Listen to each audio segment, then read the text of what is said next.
اعوذ باللہ من الشیطان الرجیم بسم اللہ الرحمن الرحیم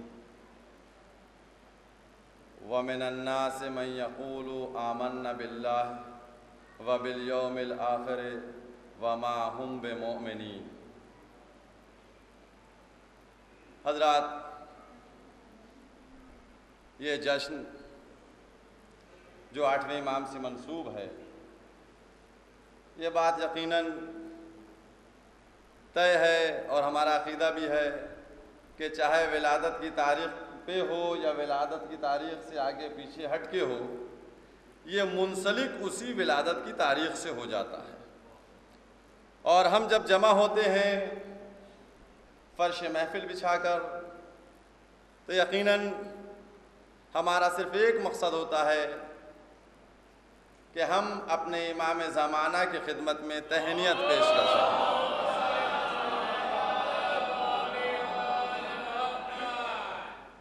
بہرحال محفل کا آغاز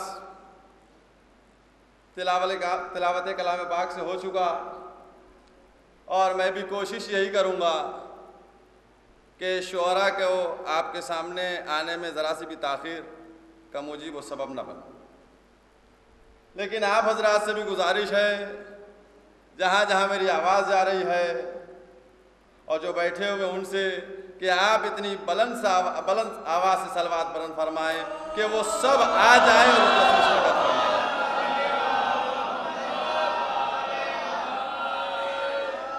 کیونکہ یہی ہمارے پاس ایک ایسا وسیلہ ہے کہ جو اپنوں کو پاس لے آتا ہے، اور جب اپنے پاس آ جاتے ہیں تو پھر محفل سج جاتی ہے۔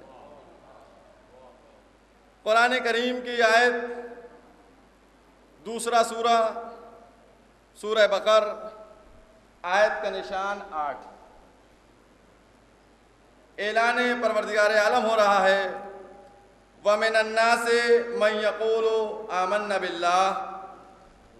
لوگوں میں سے کچھ لوگ ایسے ہیں کہ آمنا باللہ، کہ وہ اللہ کے اوپر ایمان لائے، وبالیوم الآخر، اور وہ آخرت کے اوپر ایمان لائے، وما ہم بمومنین، پروردگار عالم آواز دے رہا ہے کہ یہ مومن نہیں ہے۔ توجہ چاہتا ہوں کیونکہ آیت ایسی ہے کہ جس میں 2-4 لمحے آپ کے لینا پڑیں گے مجھے۔ لوگ آ کر کہتے ہیں کہ ہم ایمان لے آئے اللہ کے اوپر بھی، اور رسول پر، قیامت پر، سب پر ایمان لے آئے۔ قدرت کیا کہتی ہے؟ وما ہم بمومنین، یہ مومن نہیں ہے۔ آیت میں واضح طور کے اوپر آنے والے لوگوں نے 2 چیزوں کا اقرار کیا ظاہراً، اور ان 2 چیزوں کے ظاہراً اقرار کے پیچھے اس تیسری چیز کا اقرار موجود تھا۔ ظاہراً اقرار کیا تھا؟ آمنا باللہ، ہم اللہ پر ایمان لائے، وبالیوم الآخرۃ، اور آخرت پر ایمان لائے۔ یہ دونوں چیزیں ظاہر کی منزل میں، اور اس کے پیچھے کس کا اقرار تھا کہ اگر نبی کے فرما بردار نہ ہوتے تو یہ بھی کیسے اس کا اقرار کرتے۔ اس کا مطلب یہ ہے کہ یہ رسالت کو بھی مان رہے تھے، نبوت کو بھی مان رہے تھے، اور رسالت کو بھی مان رہے تھے، الوہیت کو بھی مان رہے تھے، اور قیامت کو بھی مان رہے تھے۔ اس کے باوجود قدرت کہہ رہی تھی کہ یہ مومن نہیں ہیں۔ دعوت ذوالعشیرہ کا موقع ہے، رسول نے کیا پہنچایا؟ رسول نے کیا کہا؟ رسول نے یہی تو کہا کہ ہم اللہ کی طرف سے رسول بن کر آئے ہیں، اللہ نے ہم کو بھیجا ہے، تم لوگ اللہ کے فرما بردار بن جاؤ، اللہ کے مطیع بن جاؤ، اللہ کے فرمان کو مانو، اللہ کی عبادت کرو، اس کے فرما بردار بن جاؤ۔ جب یہ سب تم کام کر لو گے تو اب تمہیں کیا ملے گا؟ کہ قیامت کے دن تم کو اس کی جزا ملے گی، تمہیں باغات میں رکھا جائے گا، تمہیں اس کی جزا ملے گی، تمہارے مراتب کو بلند کیا جائے گا۔ اس کا مطلب یہ ہے کہ جب رسول دعوت ذوالعشیرہ کے موقع پر اعلان کر رہے تھے تو اپنی رسالت کے بعد الوہیت اور قیامت کا اعلان کر رہے تھے کہ الوہیت کے فرما بردار بن جاؤ، قیامت میں اس کی جزا لے جاؤ۔ اب اسی منزل کے اوپر حوالے ہو چکا آپ کے سورہ بقر کی 8ویں آیت، جس میں واضح طور کے اوپر میں تو کہتا ہوں کہ لوگوں نے جب وہاں سنا ہوگا رسول نے یہ پیغام پہنچایا، تبھی رسول آج آواز کہ لوگوں میں سے کچھ لوگوں نے آ کر کہا آمنا باللہ، ہم اللہ کے اوپر ایمان لے آئے، ہم آخرت کے اوپر قیامت کے اوپر ایمان لے آئے۔ قدرت کہتی ہے وما ہم بمومنین، یہ مومن نہیں ہیں، یہ مومن نہیں ہیں۔ یہ کون سی منزل ہے؟ اس کا مطلب یہ ہے کہ ایمان کے لیے الوہیت کا اقرار کر لینا، نبوت کو تسلیم کر لینا اور قیامت پر ایمان رکھنا، یہ ایمان کی منزل تک نہیں پہنچاتا۔ منزل ایمان پر جانے کے لیے لگتا ہے کوئی اور چیز درکار ہے۔ بہت آسان جملوں میں آپ سے کہوں، الوہیت مان لیا، نبوت تسلیم کر لی، قیامت اس کو بھی قبول کر لیا، یعنی کم سے کم 3 کو مان رہے تھے، لیکن اس کے بعد قدرت نے کہا ان کا کچھ نہیں فائدہ، یہ مومن نہیں ہیں۔ اس کا مطلب یہ کہ اس سے ہٹ کے کچھ اور دیکھا جائے تب اس کے بعد ایمان کی دلیل بنے گی۔ اب دیکھیے ایک اشارہ اور آپ کے سامنے کر رہا ہوں، یہ قرآن مجید سورہ بقرہ کی 8ویں آیت ہے۔ اس 8ویں آیت سے پہلے ہم 5 آیتیں پہلے لے جا رہے ہیں آپ کو۔ جو 8ویں آیت ہے اس سے 5 آیتیں پہلے آئی ہے، تیسری آیت، یؤمنون بالغیب، تم غیب کے اوپر ایمان لاؤ، یہ تیسری آیت۔ یؤمنون بالغیب، تم غیب کے اوپر ایمان لے کے آؤ، یعنی غیب پر جب ایمان لایا جائے گا تبھی بندہ مومن بنے گا۔ تو تیسری آیت میں کہا جاتا ہے تم غیب کے اوپر ایمان لے کے آؤ، اور 8ویں آیت تک جب پہنچتے پہنچتے کہا جاتا ہے کہ اللہ غیب اس پر بھی ایمان لائے، قیامت غیب اس پر بھی ایمان لائے، تو قدرت کہتی ہے یہ مومن نہیں ہے۔ بات کچھ ذہنوں سے نزدیک ہو گئی آپ کے؟ ایک دفعہ کہا تم غیب پر ایمان لاؤ، جب کہا ہم غیب پر ایمان لے آئے، اللہ پر بھی ایمان لائے، آخرت پر بھی ایمان لائے، اب تو مومن ہونے کی سند دے دی جائے، قدرت کہتی ہے مومن نہیں ہے۔ اس کا مطلب یہ ہے کہ یہ غیب پر جو ایمان لا رہے ہیں اس یؤمنون بالغیب سے مراد کوئی اور ایسا غیب ہے جو ان دونوں سے ہٹ کے ہے، ان دونوں کے علاوہ ہے۔ تو اگر تلاش کرنا شروع کیجئے تو کون سا غیب ملے گا؟ وہ فقط ایک وہ غیب ملے گا کہ جس کا اقرار ایک فرقہ کرتا ہے کہ ہیں لیکن پردے غیب میں ہیں۔ یہ وہ منزل ہے جس منزل کو پہچانوانا ہے، غیب کے اوپر ایمان لائے۔ اور یاد رکھیے گا، اسی لیے نظام الہی ہے کہ قرآن کے ساتھ ساتھ اہل بیت کا اقرار کیجئے، اور جب تک آپ اہل بیت کا اقرار نہیں کریں گے یقینی طور کے اوپر آپ ایمان کی منزل تک نہیں پہنچ سکتے ہیں۔ اسی لیے قرآن کی دوسری آیت کی طرف اشارہ کرتا چلوں جو سورہ حجرات کی آیت ہے، قالت الاعراب آمنا، بدو عرب آ کے کہتے ہیں آمنا، ہم ایمان لے کے آئے، قل کہہ دو ان سے لم تؤمنوا، تم ایمان نہیں لائے، قولو کہو اسلمنا، اسلام لے کے آئے ہیں، لما يدخل الایمان فی قلوبکم، ان کے دلوں میں ایمان داخل نہیں ہوا ہے۔ اس کا مطلب یہ ہے کہ ایمان کچھ اور ہوتا ہے، ایمان کچھ اور ہوتا ہے، ایمان کی منزل اور ہے، اسلام کی منزل اور ہے۔ یعنی پروردگار عالم نے دونوں چیزوں کو تقسیم کر دیا، کہا ایمان اور ہے، اسلام اور ہے، اور ایمان کے مقام کو بھی بتا دیا، لما یدخل الایمان فی قلوبکم، ان کے دلوں میں ایمان داخل نہیں ہوا۔ اس کا مطلب جو ہے ایمان دل میں رہتا ہے، ایمان دل میں رہتا ہے، سینے میں نہیں رہتا ہے۔ قرآن کریم ہے لما یشرح صدرہ للاسلام، جب اللہ چاہتا ہے کہ کسی کی ہدایت کی جائے تو یشرح صدرہ، اس کے سینے کو کشادہ کرتا ہے اور اسلام کو ڈال دیتا ہے اس کے اندر۔ گویا اسلام سینے میں رہتا ہے، ایمان دل میں رہتا ہے۔ بھئی قرآن، اسلام سینے میں، ایمان دل میں، ایمان کی منزل دل ہے، اسلام کی منزل سینہ ہے، اسلام سینے میں ملے گا۔ اب جب دونوں چیزیں قرآن کریم سے طے ہو گئیں کہ سینے میں اسلام ہوگا، دل میں ایمان ہوگا، تو اب ذرا غور کر کے دیکھیے کہ شیطان کہاں ہوگا؟ یو وسوسو فی صدور الناس، یہ ہمارے سینے میں وسوسے پیدا کرتا ہے۔ اس کا مطلب جہاں اسلام ہوگا وہاں شیطان ہو سکتا ہے، جہاں ایمان ہوگا وہاں شیطان کا گزر نہیں ہو سکتا۔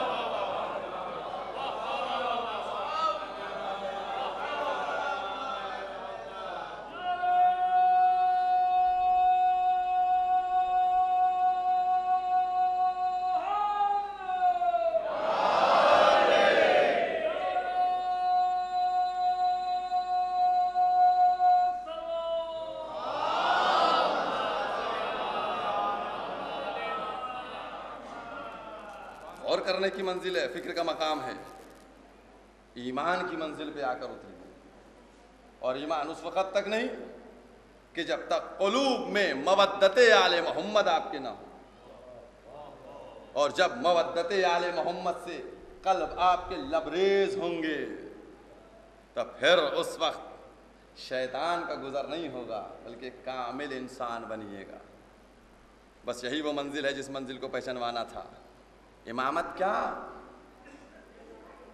یہ ہمارے نجات کا سبب بنتے ہیں، یہ ہماری بخشش کا سبب بنتے ہیں۔ اگر آپ مطالعہ فرمائیں اور واقعات کو دیکھیں، کرامت الصالحین صفحہ 214، ایک ایران کے اصفہان کے بزرگ عالم دین، وہ 8ویں امام کی زیارت کے لیے مشہد مقدس کے روانہ ہوئے۔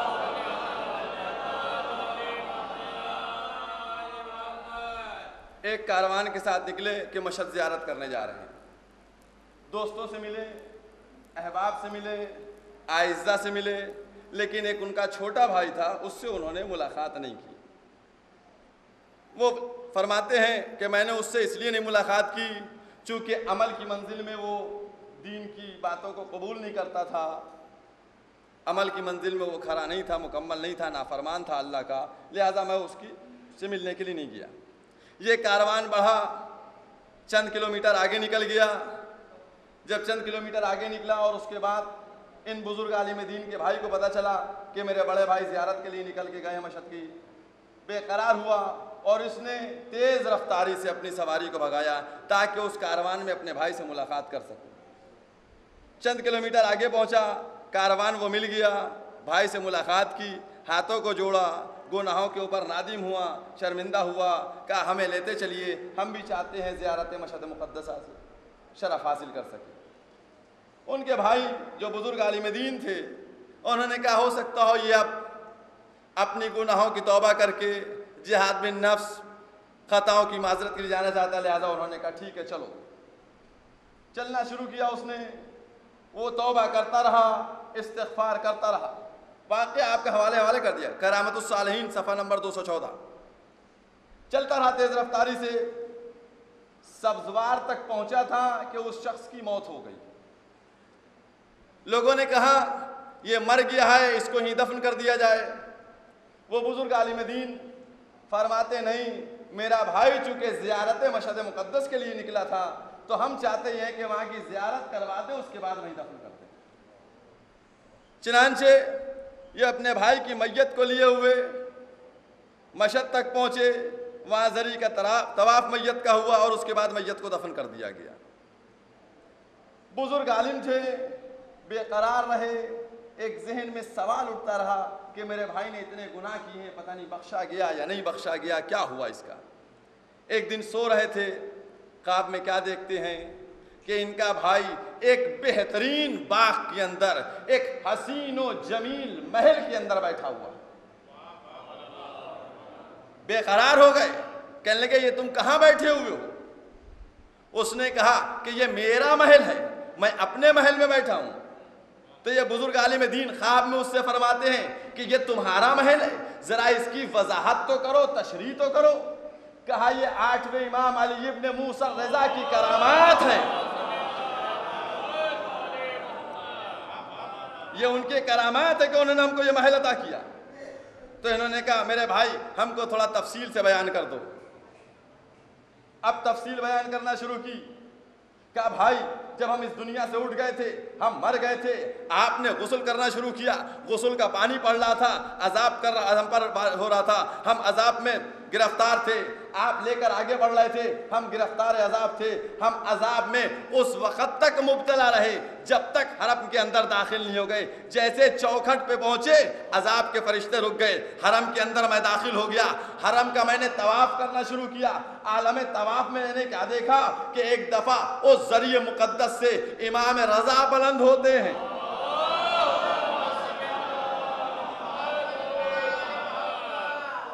اور وہ طواف کرنے والوں کو جواب دے رہے تھے, ان سے محو گفتگو تھے.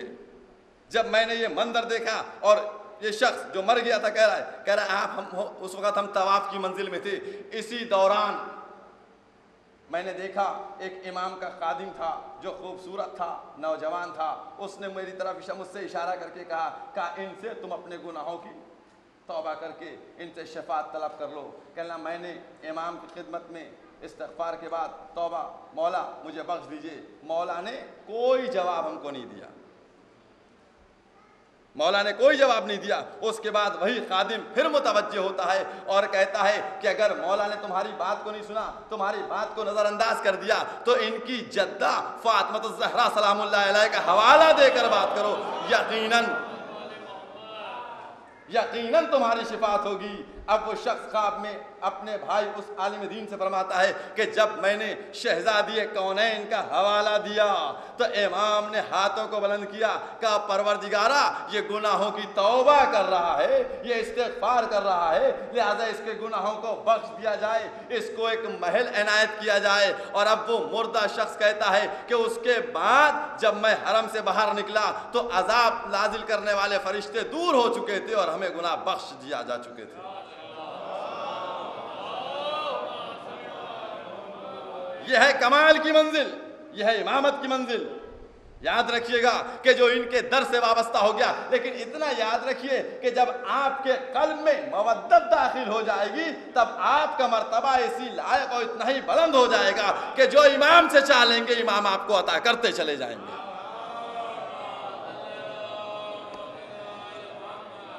اور فقط اپنوں کے لیے نہیں, امام کی منزل پہ. کون سی امام کی منزل؟ بشارت المومنین, صفحہ کا نمبر 320, جس میں ایک شخص کہتا ہے کہ جو مسلمان نہیں تھا, جو شیعہ نہیں تھا, ماننے والا نہیں تھا, حسن ابن علی, وہ کیا کہتا ہے؟ کہتا ہے میں واقفیہ مذہب کا ماننے والا تھا اور 8ویں امام کو میں نہیں مانتا تھا, لیکن ان کے جو بزرگوں کے اور اجداد کے علم و فیوض تھے ان کو میں نے جمع کر رکھا تھا, اور میں یہ چاہتا تھا کہ میں اس کے اوپر تحقیق کروں, جستجو کروں, اور میں غور کروں کہ آخر یہ سب کیا ہیں مسائل. وہ شخص کہتا ہے کہ یہ ساری چیزیں میں جمع کیے ہوئے کتاب کی شکل میں تھا, میں نے سوچا اس کے بارے میں کیسے دریافت کیا جائے, کیسے معلوم کیا جائے, تو لہذا میں نے یہ طے کر لیا کہ چونکہ انہی کی اولاد میں سے علی ابن موسیٰ الرضا موجود ہیں جن کو کہا جاتا ہے کہ یہ امام وقت ہیں, کیوں نہ اپنے سارے سوالوں کو لے کر ان کی خدمت میں حاضر ہوا جائے اور ان سے ان تمام سوالوں کا جواب لیا جائے. وہ کہتا ہے میں نے اپنے اس کتاب کو جس میں سارے سوال موجود تھے ابا میں چھپایا, لے کر پہنچا, مشتاق تھا کہ جلد سے جلد میں ان کی خدمت میں پہنچوں اور ان کی زیارت کروں, اپنے سوالوں کو رکھ سکوں. کہا میں پہنچا, وہاں بہت سے لوگ بیٹھے تھے, آپس میں محو گفتگو تھے, باتیں کر رہے تھے. ایک ملتا تھا امام سے, اس کے بعد نکل کے چلا جاتا تھا, پھر دوسرا آتا تھا, پھر نکل کے چلا جاتا تھا. یہی سلسلہ چل رہا تھا کہ میں نے کیا دیکھا, میں نے دیکھا کہ اتنے میں امام کے پاس سے ایک شخص نکل کے آیا اور وہ آ کے کہتا ہے کہ کون ہے؟ حسن ابن علی دختر یاسر بغدادی کا بیٹا. کون ہے حسن ابن علی دختر یاسر بغدادی کا بیٹا؟ کہنے لگا جب میں نے یہ سنا میں اٹھ کر کھڑا ہو گیا، میں نے کہا میں ہوں۔ کہنے لگا جب میں بلند ہوا تو اس شخص نے جو امام کے پاس سے نکل کے آیا تھا، اس شخص نے ایک کتاب میرے حوالے کر دی، کہا علی ابن موسیٰ رضا نے تم کو یہ کتاب بھیجی ہے۔ کہ میں نے جب یہ سنا اس اندر سے نکلنے والے شخص کو میرا نام لیتے ہوئے تو میرے ہوش اسی وقت فاختہ ہو چکے تھے، میں ایک دم بے قرار ہو چکا تھا، میری کچھ سمجھ میں نہیں آیا۔ میں نے کتاب کو لیا اور جلدی سے نکل کر باہر قدموں سے آگے بڑھنے لگا۔ چند قدم آگے بڑھا، بڑھنے کے بعد اب جو میں نے کتاب کو کھولا تو جو سوال میں لے کر آیا تھا ان سارے سوالوں کے جواب اس کتاب میں موجود تھے۔ کہنے لگا ہم سمجھ گئے کہ یہی امام وقت ہے۔ تو جو امام وقت ہوتا ہے اس سے سننے اور کہنے کی ضرورت نہیں پڑتی، بلکہ وہ خود سمجھ جاتا ہے کہ ہمارا چاہنے والا چاہتا کیا ہے۔ اب حسن ابن علی کہتے ہیں کہ میں نے اپنے اس ماضی کے دین کو ترک کیا اور میں سچا اس دین کا ماننے والا بن گیا اور ان کو امام قبول کرتا ہوا آگے بڑھنے لگا۔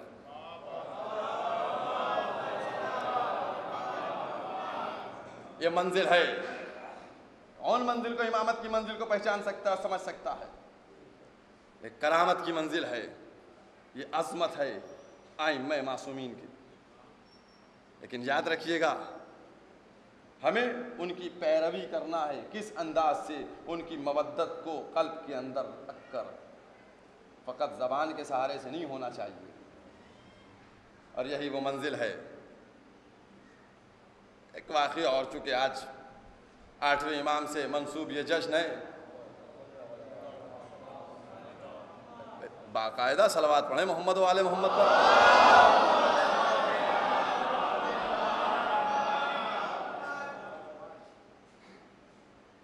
یحییٰ امالی شیخ صدوق میں صفحہ نمبر 120 کے اوپر یہ حدیث موجود ہے۔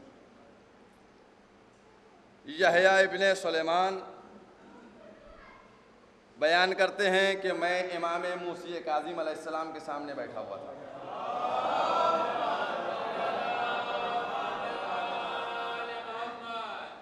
امام نے فرمایا کہ جو شخص میرے بیٹے کی زیارت کو جائے گا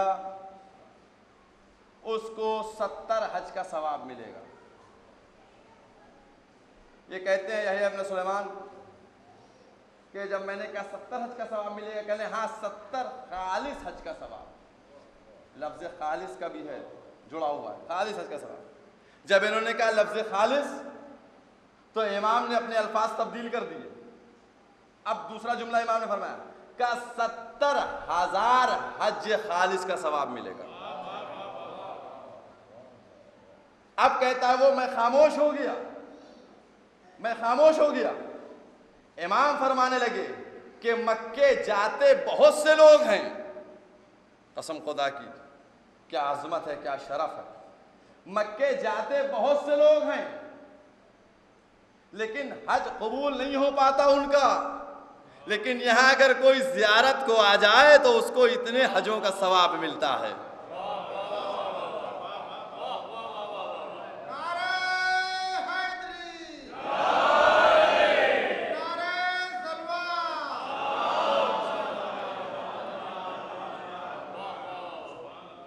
اب امام نے فرمایا، 7ویں امام نے، کہ اگر کوئی شخص اس کے حرم میں بیٹھ کر پوری رات عبادت کر لے، اللہ اکبر، پوری رات عبادت کر لے تو گویا اس نے عرش معلیٰ کی زیارت کر لی۔ حدیث کا حوالے کر چکا ہوں، امالی شیخ صدوق صفحہ 120، گویا اس نے عرش معلیٰ کی زیارت کر لی۔ اور اب امام فرماتے ہیں کہ جب قیامت کا دن ہوگا اور یہ زائر وہاں پہنچے گا تو 8 شخصیتیں اس کا استقبال کریں گی، 4 شخصیتیں جو سابقہ ہوں گی اور 4 شخصیتیں آئندہ ہوں گی۔ جو سابقہ شخصیتیں ہوں گی ان میں جناب نوح، جناب ابراہیم، جناب موسیٰ، جناب عیسیٰ، یہ سابقہ 4 شخصیتیں ہوں گی، اور جو 4 شخصیتیں آئندہ والی ہوں گی ان میں ہوگا محمد مصطفیٰ صلی اللہ علیہ وسلم۔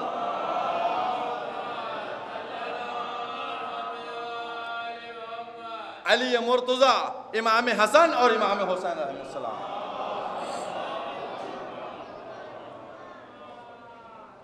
یہ عظمت ہے، اور یہ فقط ان کی نہیں بلکہ تمام ائمہ۔ جس امام کو آپ دیکھیے، یہی اس کی زیارت کا بھی سوا، یہی کرامات کتابوں میں موجود ہے، کس انداز سے امام کی عظمتیں ہیں۔ ہم کو چاہیے ہے کہ ہم جب یہ تصور کریں کہ امام سے ہم کو اپنے کو قریب چاہیے، تو اپنے قلوب کو مودت سے اس طرح لبریز کریں اور کوشش کرتے رہیں کہ کوئی کام ایسا نہ ہو جو ہمارے مولا کی مرضی کے ذرا سا بھی مخالف ہو۔ کیونکہ یاد رکھیے،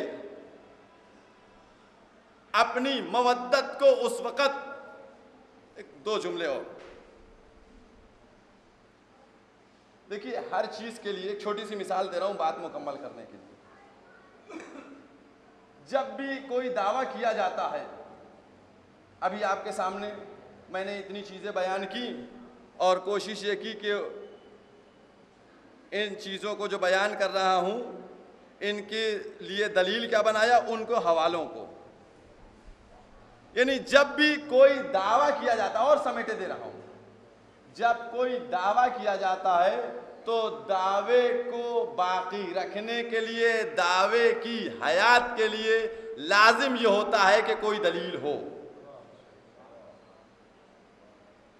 بھئی آپ نے کسی زمین کا دعویٰ کر دیا کہ صاحب یہ میری زمین ہے، کورٹ میں بات پہنچی، کورٹ میں بات اس وقت تک رکے گی، اس وقت تک ٹھہرے گی جب تک اس کی دلیل میں آپ کچھ اوراق کو نہ پیش کیجیے گا، اور اگر دلیل نہیں ہوگی تو یہ دعویٰ خارج کر دیا جائے گا۔ لہذا پتہ یہ چلتا ہے، بہت توجہ کیجیے گا، میں نے کہا مثال نہیں دے رہا ہوں، یہ بات آپ کے ذہن میں بٹھا رہا ہوں۔ یہ یاد رکھیے کہ جب بھی دعویٰ کیا جاتا ہے تو دعوے کی حیات کے لیے لازم یہ ہوتا ہے کہ ایک کوئی دلیل پیش کی جائے۔ اگر دلیل پیش کر دی جاتی ہے تو دلیل کے ذریعے سے دعوے کو حیات بھی ملتی ہے، بقا بھی ہوتی ہے۔ پھر جملہ دہرا رہا ہوں، دلیل کے ذریعے سے دعوے کو حیات و بقا ملتی ہے، تو یاد رکھیے آپ اگر دعوی مودت آل محمد کرتے ہیں کہ ہم اہل بیت سے مودت کرتے ہیں، تو اس دعوے کے لیے اپنے پاس دلیل رکھیے، تاکہ قیامت کے دن یہ دلیل کو دکھا سکیے کہ میں نے صرف دعویٰ نہیں کیا بلکہ دلیل بھی ہے۔ اور وہ دلیل کیا ہے کہ ہم پوری زندگی ان کی پیروی کرتے رہے اور ان کی نقش قدم پر چلتے رہے۔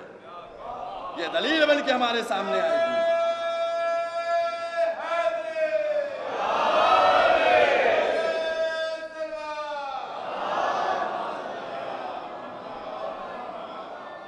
یہی سب سے بڑی بات ہے اور یہی سب سے اہم منزل ہے۔ اور یاد رکھیے کہ ہمیں اس منزل کو سمجھنا چاہیے اور اس منزل کو دیکھنا چاہیے کہ آیا ہم اپنی زندگی میں اپنے معصومین، اپنے اماموں کے کتنے فرما بردار ہیں۔ اور یہی سب سے بڑا تبرک ہمارے لیے بنتا ہے اور سب سے بڑی نعمت محفلوں کے لیے اور سب سے بڑا صلہ ہمارے لیے۔ بس میں بات کو مکمل کرتا ہوں، چونکہ ہمارے شعراء بھی آ گئے اور کافی وقت میں نے لے لیا۔ چونکہ تقریر جو ہوتی ہے وہ صرف اس لیے ہوتی ہے تبرکاً کہ ذرا سا آپ مومنین کو سمیٹ کر سیٹ کر دیجئے، اس کے بعد نکل لیجئے۔ پھر شعراء کا کام ہوتا ہے اور محفل ہوتی ہی شعراء کی ہے۔ اب بہرحال میں چاہتا یہ ہوں کہ جب بات آ گئی ہے تو شعراء کے حوالے سے بھی کچھ کہتا چلوں۔ وسائل الشیعہ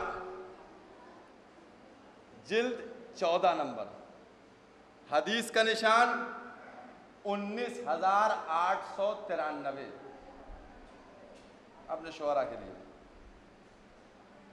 وسائل الشیعہ 14ویں جلد 19,893۔ اس میں ہمارے 8ویں امام، امام علی ابن موسیٰ رضا علیہ السلام،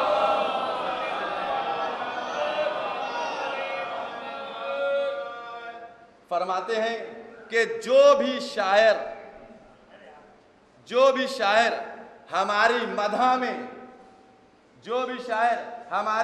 میں شعر کہتا ہے، ہماری مدح کرتا ہے، پروردگار عالم قیامت کے دن اس کو جو انعام دیتا ہے وہ کیسا انعام اس کو دیتا ہے کہ اس دنیا سے 7 گنا بڑا شہر ہے، اس میں اس شاعر کو رکھا جاتا ہے، اس مدح کرنے والے کو رکھا جاتا ہے، اور وہاں فرشتے اس سے ملاقات کرنے آتے ہیں، نبی و مرسل اس سے ملاقات کرنے آتے ہیں۔ یہ امام کی شان میں شعر کہنے والے کی عظمت ہے، یہ ان کا مرتبہ ہے، اور یقیناً اگر ان کا بھی مرتبہ ہے تو سننے والوں کا بھی ایمان اس کو بھی وہ تازہ کرتے ہیں، عقیدت پیش کرتے ہیں، اور ان کی شان میں بہترین شعر کہہ کے چاہتے ہیں کہ شہزادی کے سامنے سرخرو ہوں۔ یہی وجہ ہے، اور یقیناً ہماری تو پوری زندگی، پوری حیات، جینا مرنا سب کچھ انہی معصومین کے لیے وقف ہے کہ جن کے صدقے میں کائنات خلق ہوئی ہے اور اس میں ہم کو پیدا کیا گیا ہے۔ لہذا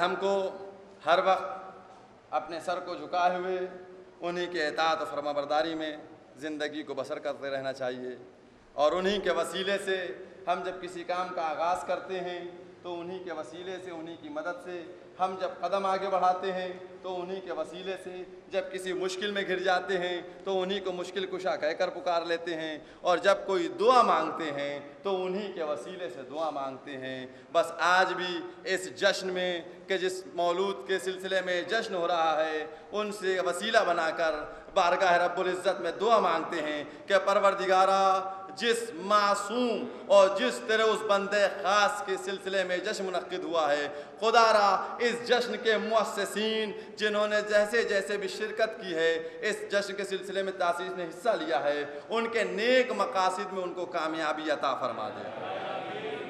پروردگار، جو مومنین مومنات بیمار ہیں ان کو شفاء کامل و عاجل عطا فرما دے، جو مقروض ہیں ان کے قرضوں کو اپنے خزانے غیبی سے ادا کر دے۔ پروردگار، جو مومنین مومنات اپنے قلوب میں تمنا حج و زیارت کی رکھتے ہیں، جلد سے جلد ان کی تمنا کو پورا کر دے۔ پروردگار، ہمارے قلوب کو مودت آل محمد سے منور کر، جب ہم اس دنیا سے اٹھیں تو مودت آل محمد کے ساتھ اٹھیں۔